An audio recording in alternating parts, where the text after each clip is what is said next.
Adapted from archaic translation by H.T. Francis and R.A. Neil. Jataka number 337. Pīṭha Jataka. Alas! We offered you, etc. This story the master told while living at Jetavana monastery, about a certain brother. He came, it was said, from the country to Jetavana monastery.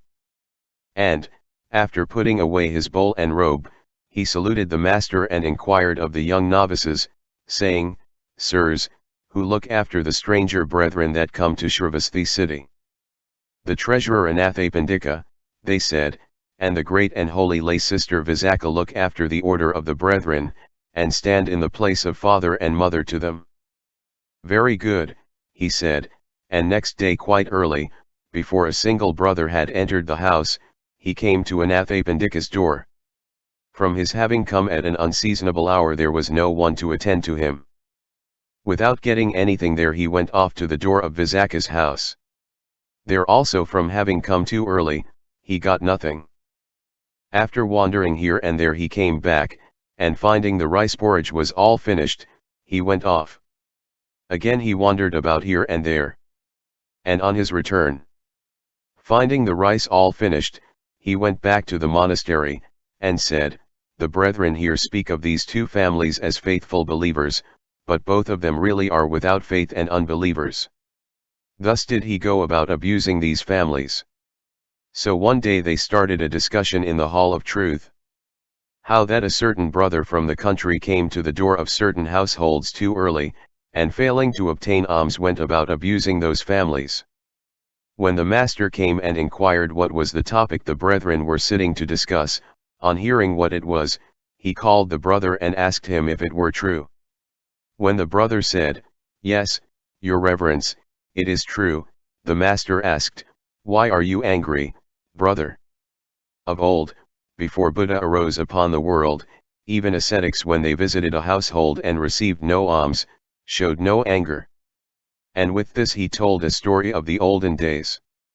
Once upon a time when Brahmadatta was reigning in Benares, the bodhisattva was born in a Brahmin family, and when he was of age he studied all the arts at Taxila, and subsequently adopted the religious life of an ascetic. After staying a long time in the Himalayas he went to Benares to procure salt and vinegar, and, taking up his dwelling in a garden, on the next day he entered the city for alms. There was at this time a merchant at Benares, who was a faithful believer. The bodhisattva asked which was a believing household, and on hearing of the merchant's family, he went to the door of his house. At that moment the merchant had gone to pay his respects to the king, and neither did any of his people happen to see him. So he turned back and came away. Then the merchant who was returning from the palace saw him, and saluting him took his alms bowl and led him to his house. There he offered him a seat and comforted him with the washing and anointing of his feet, and with rice, cakes and other food. And in the course of his meal he asked him one thing and another. And after he had finished eating, he saluted him and sitting respectfully on one side, he said, Reverend Sir, strangers who have come to our doors, whether beggars or holy priests or Brahmins, have never before gone away without receiving honor and respect. But today, owing to your not being seen by our patrons, you have gone away without being offered a seat, or water to drink, and without having your feet washed, or rice and porridge given you to eat. This is our fault. You must forgive us in this. And with these words he uttered the first stanza. Alas! We offered you no seat, no water brought, nor anything to eat. We here confess our sinfulness, and pardon humbly, Holy Sir, we plead. The bodhisattva on hearing this repeated the second stanza. Nothing have I to accept, no anger do I feel, the thought just once I own across my mind did steal, habits of people here are just a very small. The merchant hearing this responded in two more stanzas. The custom of our family, it was so received by us from ages long ago, is to provide the stranger with a seat, supply his needs, bring water for his feet, and every guest as kinsman dear to treat. And the bodhisattva, after staying there a few days, and teaching the merchant of Benares his duty, went straight back to the Himalayas, where he developed all the faculties and attainments. The master, having ended his lesson, revealed the truths and identified the birth. At the conclusion of the truths the brother attained fruition of the first path. At that time Ananda was the merchant of Benares, and I myself was the ascetic. Source. Adapted from archaic translation by H.T. Francis and R.A. Neil. Jataka number 338. Thusa Jataka. With sense so nice, etc. This story was told by the master while living in the bamboo grove of Prince Ajatashatru. At the time of his conception there arose in his mother, the daughter of the king of Kosala, a chronic longing to drink blood from the right knee of King Bimbisara. Being questioned by her attendant ladies, she told them how it was with her. The king too hearing of it called his astrologers and said, "The queen is possessed of such and such a longing. What will be the issue of it?" The astrologers said, "The child conceived in the womb of the queen will kill you and seize your kingdom." "If my son," said the king, "should kill me and seize my kingdom, what is the harm of it?" And then he had his right knee opened with a sword and letting the blood fall into a golden dish gave it to the queen to drink. She thought, "If the son that is born of me should kill his father, what care I for him?" And attempted to bring about a miscarriage. The king hearing of it called her to him and said, "My dear, it is said, my son will kill me and seize my kingdom. But I am not exempt from old age and death. Allow me to see the face of my child. From now on act not after this manner." But she still went to the garden and acted as before. The king on hearing of it stopped her visits to the garden, and when she had gone her full time she gave birth to a son. On his naming day, because he had been his father's enemy, while still unborn, they called him Prince Ajatashatru. As he grew up with his princely surroundings, one day the master accompanied by 500 brethren came to the king's palace and sat down. The assembly of the brethren with Buddha at their head was entertained by the king with choice food, both hard and soft. And after saluting the master the king sat down to listen to the righteous path. At this moment they dressed up the young prince and brought him to the king. The king welcomed the child with a strong show of affection and placed him on his lap, and fondling the boy with the natural love of a father for his child, he did not listen to the righteous path. The master observing his inattention said, "Great king, formerly kings when suspicious of their sons had them kept in a secret place, and gave orders that at their death they were to be brought on and set upon the throne." And at the request of the king he told him a legend of the olden time. Once upon a time when Brahmadatta reigned in Benares, the bodhisattva was a far-famed teacher at Taxila and trained many young princes and sons of Brahmins in the arts. Now the son of the king of Benares, when he was 16 years old, came to him and after he had acquired the 3 Vedas and all the liberal arts and was perfect in them, he took leave of his master. The teacher regarding him by his gift of prognostication thought, "There is danger coming to this man through his son. By my magic power I will deliver him from it." And composing 4 stanzas he gave them to the young prince and spoke as follows. "My son, after you are seated on the throne, when your son is 16 years old, utter the first stanza while eating your rice.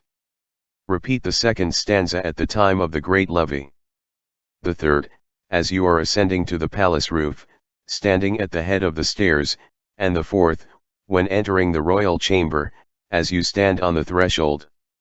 The prince readily agreed to this and saluting his teacher went away. And after acting as viceroy, on his father's death he ascended the throne. His son. When he was 16 years of age. On the king's going on to take his time enjoying in the garden. Observing his father's majesty and power was filled with a desire to kill him and seize upon his kingdom, and spoke to his attendants about it. They said, "True, sir, what is the good of obtaining power, when one is old? You must by some means or other kill the king and possess yourself of his kingdom." The prince said, "I will kill him by putting poison in his food." So he took some poison and sat down to eat his evening meal with his father. The king, when the rice was just served in the bowl, spoke the first stanza.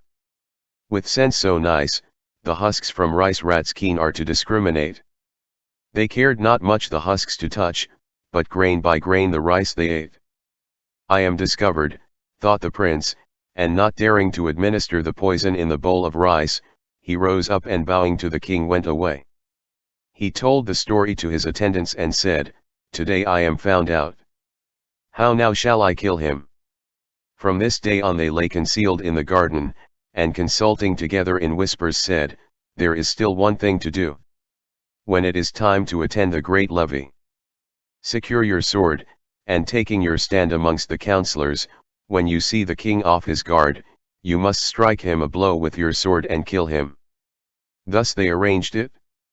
The prince readily agreed, and at the time of the great levee, he secured on his sword and moving about from place to place looked out for an opportunity to strike the king.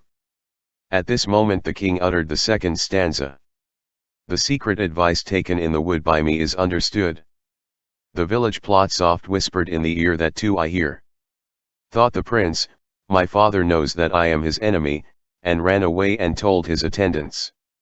After the lapse of 7 or 8 days they said, "Prince, your father is ignorant of your feeling towards him. You only fancy this in your own mind. Put him to death." So one day he took his sword and stood at the top of the stairs in the royal chamber. The king standing at the head of the staircase spoke the third stanza. A monkey once did cruel measures take his tender offspring impotent to make. Thought the prince, my father wants to seize me, and in his terror he fled away and told his attendants he had been threatened by his father. After the lapse of a fortnight they said, "Prince, if the king knew this, he would not have put up with it so long a time. Your imagination suggests this to you. Put him to death." So one day he took his sword and entering the royal chamber on the upper floor of the palace he lay down beneath the couch, intending to kill the king, as soon as he came. At the close of the evening meal, the king sent his group of attendants away, wishing to lie down, and entering the royal chamber, as he stood on the threshold, he uttered the fourth stanza. Your cautious creeping ways like one-eyed goat in mustard field that strays, and who you are that lurks here below, this too I know. Thought the prince, my father has found me out. Now he will put me to death. And seized with fear he came out from beneath the couch, and throwing down his sword at the king's feet and saying, "Pardon me, my lord," he lay groveling before him. The king said, "You thought, no one knows what I am about."